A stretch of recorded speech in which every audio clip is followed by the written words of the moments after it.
Y de hecho anoche terminamos la agenda a las 2 de la mañana y hoy ya a las 8 de la mañana ya tenía una actividad. Viene un poquito cargado el tema. Son así las elecciones. Si no nos gustara, nos dedicaríamos a otra cosa.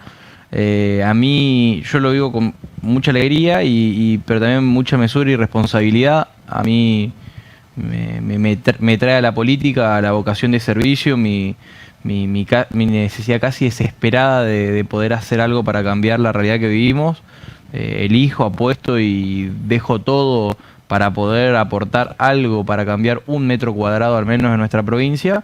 Y bueno, eso es lo que hace que yo llegue a las 2 de la mañana y 8 de la mañana ya esté operativo en algún lugar. De mi necesidad imperiosa que tengo de poder aportar algo para cambiar lo que vivimos.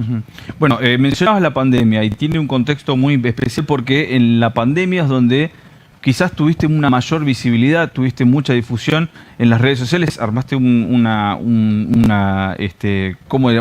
estrategia a través de las redes sociales que se viralizó bastante, un término que se utiliza bastante en este momento, y ahora es como que estás en un momento, como lo decías, en nuevos desafíos. Contame cómo fue la propuesta en sí, el momento en el que se te hizo la propuesta de esta precandidatura. Bueno, con Leandro Esdero veníamos hablando hace un tiempo. Él quería que lo acompañe y medio que estaba un poco abierto el menú para que estemos juntos y se notaba la genuinidad de la intención, digamos, de trabajar juntos, de que no era solamente una cuestión electoralista, sino que también medio que nuestra discusión fue mucho más de la agenda, de la agenda, quiero decir, de los puntos, de qué queremos hacer. No tenía ningún tipo de sentido que nosotros nos acerquemos entre nosotros porque podíamos salir más lindo, menos lindo en una foto, sino que tenía que unirnos un programa político, un programa de gestión, una idea base de por qué estamos juntos. Algo que legitime el por qué nosotros elegimos estar juntos. Entonces, ahondamos mucho más en principio, más puntualmente en un programa de gobierno y en cómo poder darle sustento desde el lado político a ese programa de gobierno y ahí fue avanzando y fue terminando decantando. Conversamos casi imaginamos en algún momento para esta elección que yo estaba en otros lugares y terminó decantando en esto que es una propuesta que me había hecho Leandro. Es un acuerdo también en el cual participó Patricia Bullrich, porque yo vengo trabajando hace años con Ricardo López Murphy, estamos trabajando en conjunto. Ricardo López Murphy tiene una alianza con Patricia Bullrich y nosotros venimos trabajando para que Patricia Bullrich sea presidente de la Argentina. Entonces medio que fue un acuerdo también macro, de algo que nosotros ya veníamos conversando hace un largo tiempo. Bueno, en nuestra audiencia también seguramente muchos nos están empapando de las redes sociales o quizás no están tan informados como otros. Por eso queremos que vos tengas este momento para que nos cuentes un poco sobre vos, cómo es tu formación, un poquito de dónde estás en este momento parado. A mí me pasa que muchas veces me conocen mucho más gente de mi edad, de tu edad. También. Y por ahí pasa que hay gente grande que no tiene ni la más mínima idea de quién soy, por una cuestión lógica, que yo me comunico por una cuestión de eficiencia económica muchas veces, ¿no? Principalmente a través de redes sociales, mi canal para transmitir cosas, para comunicarme, es eso. Yo soy Iván Joker, yo estudié Relación Internacional y Ciencia Política. Cuando terminé mi carrera en Buenos Aires, lo único que sabía era que quería volver acá, no tenía ni idea para qué. Desarrollamos una fundación en la que nosotros estudiamos en qué gasta el gobierno del Chaco, porque yo entendía que a través de la educación la ciudadanía podía ser más apta para tomar mejores decisiones. Y me di cuenta que me quedaba cortísimo, que necesitaba algo más, porque iban a seguir pasando en el día a día un montón de cosas en las cuales yo estaba totalmente de desacuerdo en el gobierno. A mí me pasaba que yo encontraba un montón de gastos irrisorios del gobierno, o sea, cuando habíamos encontrado lo de los huevos de Pascua, lo de compras irrisorias de bizcochito de parte del gobierno, y digo, desde eso a cosas totalmente importantes, como lo que sucedió en diciembre en la Cámara de Diputados, cuando de manera fraudulenta el gobierno quiere modificar la ley electoral y quieren implementar una ley de lemas acá en Chaco. Entonces a mí me pasó que me di cuenta que estaba totalmente corto el aporte que yo podía hacer desde la fundación, estudiando en qué gasta el gobierno, concientizando a la gente, para lo que yo quería hacer, que quería terminar con esas cosas. Entonces, para el año 2021, un tiempo antes, nosotros, yo soy liberal y hace muchos años venía trabajando en espacios liberales, con el Club de la Libertad en Corrientes. Habíamos traído a referentes del liberalismo muchas veces antes, a Ricardo López Murphy, a José Luis Espert, a Milei incluso lo habíamos traído en 2018 y 2019. Y decidimos armar un partido que sea liberal. En ese momento el fenómeno liberal estaba un poco difuso en el plano partidario, donde se ubicaba. Hasta ese momento habían conversaciones entre Ricardo López Murphy, Espert y Milei para hacer una candidatura conjunta, unas intermedias. Y el partido en el cual se nuclearía era Republicanos Unidos. Nosotros empezamos a trabajar con Republicanos Unidos.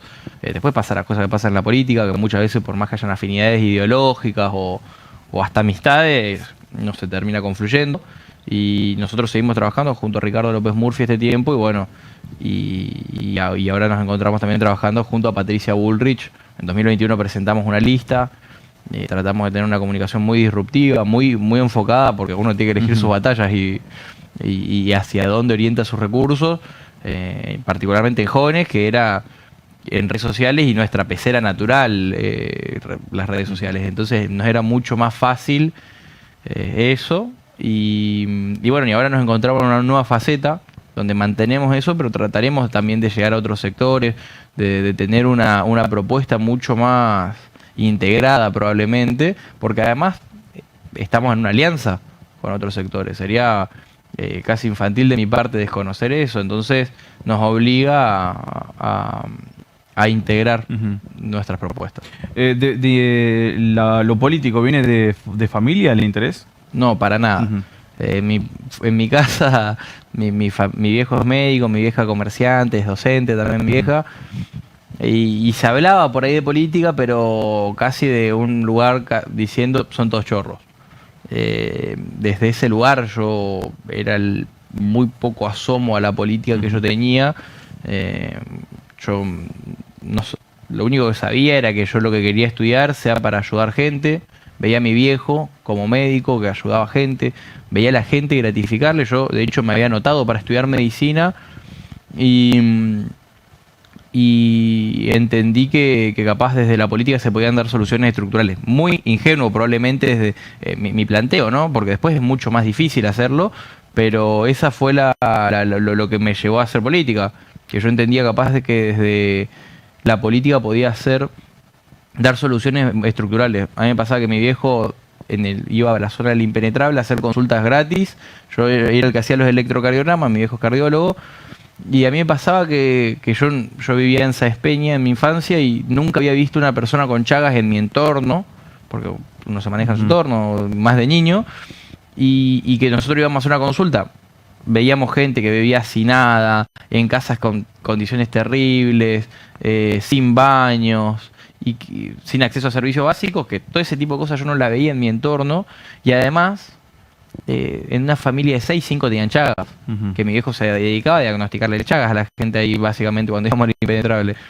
Y entonces yo decía, todavía en mi falta de formación en ese momento, decía, ¿cómo puede ser que yo nunca vi una persona en mi entorno que sufra estos problemas, que no veo tanta cantidad? O sea, la proporción de gente que yo veía viviendo en esas condiciones malas era extremadamente más alta de la que yo veía en Sáenz Peña. Entonces entendí que habían problemas estructurales que condicionaban cómo vivía la gente y que la forma de responder a eso era desde la política. Pero nunca, absolutamente nadie de mi familia participó en política.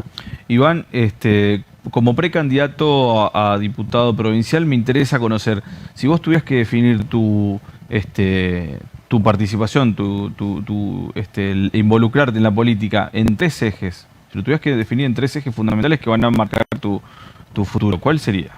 Bueno, uno es renovación. Renovación no solamente por casi una cuestión como si la renovación fuera un valor en sí mismo, sino porque lo considero totalmente necesario. Y yo creo que hay un vicio dentro de la gestión de Capitanich que hace que el Estado esté estallado en todo, a cualquier organismo público que uno va, está estallado. no responde, no tiene capacidad de respuesta, o sea que en el hospital los médicos no les alcanzan los sueldos, y a todo el personal de salud no le alcanzan los sueldos, que no tienen insumos, que están en malas condiciones. Vas a la policía, la misma situación, no tienen insumos, tienen equipamiento viejo, obsoleto, malos sueldos, que vos vas a... Los docentes tienen que estar viajando, haciendo dedo para poder viajar, malos sueldos, malas condiciones. Entonces, si está todo estallado, el problema es estructural. O sea, y hay un problema de decisión política. Vos vas, de hecho, te cruzás a Corrientes acá, pasando el puente, y no tenés esta situación que vos tenés en los hospitales públicos de acá. No digo que sea una joya, lo que digo es, puede ser razonablemente mejor con un poco de decisión política las cosas. Que no puedan terminar obra pública, que cuando la terminan a los 2 meses ya está hecha percha. Hay un problema de base de conducción política que hace que absolutamente nada pueda funcionar. Que vos vas a otras provincias de la región y no serán Nueva York, pero sí tienen servicios básicos que funcionan razonablemente bien. Y acá no. Acá pasa que cuando a mí me pasó hace poco, tuve que ir al Perrando y hay un personal con un montón de voluntad de atenderme en condiciones extremadamente malas. Entonces, básicamente una cuestión de renovación de la y un cambio de decisión política, de la conducción política, un cambio de paradigma, creo que tiene que ser total. Yo creo que el cambio de paradigma, entonces primero renovación, cambio de paradigma. Creo que el cambio de paradigma, o sea, la forma en la cual nosotros pensamos a las soluciones, al Estado, tiene que cambiarse. Y para mí hoy no pensarlo es mentirnos a nosotros mismos. Creo que nosotros tenemos que cambiar la forma en la cual nosotros pensamos, por ejemplo, a la salud pública, en la cual nosotros pensamos a nuestra atención con obras sociales. Creo que tenemos que cambiar el paradigma totalmente en nuestra educación. Tenemos una educación totalmente obsoleta, que a los niños les parece que, a los que van a estudiar les parece que es obsoleta, que están yendo al peor colegio, los padres sienten lo mismo, los docentes dicen, ¿y qué querés que haga? Es lo que tengo que hacer. Tengo que hacer un cambio de currícula total dentro del Chaco, un cambio de hacia dónde nosotros pensamos al mercado del trabajo y las herramientas que le damos al estudiante para insertarse en el mercado del trabajo. Y una tercera, creo que trato de plantear algo y es de ser concretos. Ser concretos en lo que nosotros queremos hacer. Poder decir no solamente a grandes rasgos de que queremos cambiar, no solamente esto de que necesitamos un cambio de paradigma, sino poder ser completamente concretos en que cuando hablamos del problema en educación pública, el problema que existe en la asignación de horas, de asignación de cargos, el problema de la currícula, de infraestructura escolar, y cómo lo queremos lograr. Digo eso como un ejemplo, así que creo que lo podría resumir en renovación, cambio de paradigma y ser concretos. Bien.